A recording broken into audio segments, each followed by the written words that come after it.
Tää on hieno homma. Saa vetää ylinopeutta ja kunta maksaa bensaa. No niin. Onko se kohdallaan? Kohdallaan on. Älä lyö ryytä seinään. Nyt takaisin. Anna vähän mihin kotiin.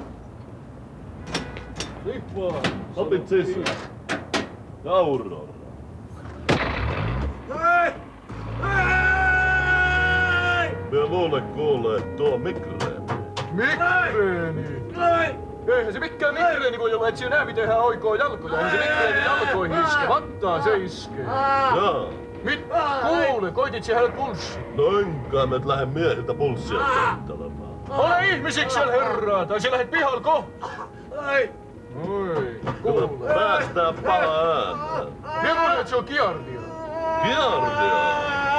Kuule, me veikkaan, että se on reptokokki. Reptokokki, no mistä sä sen niin varmaan tiedät? Vaikka ois keittiömestari. No, mä tiedän. Pössää, kuule me ollaan kartanon justiin. Selvä.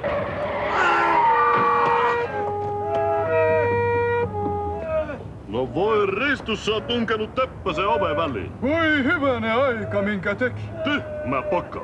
Eikä me pidetty kuule kahvitauko. No tässä tapauksessa kyllä.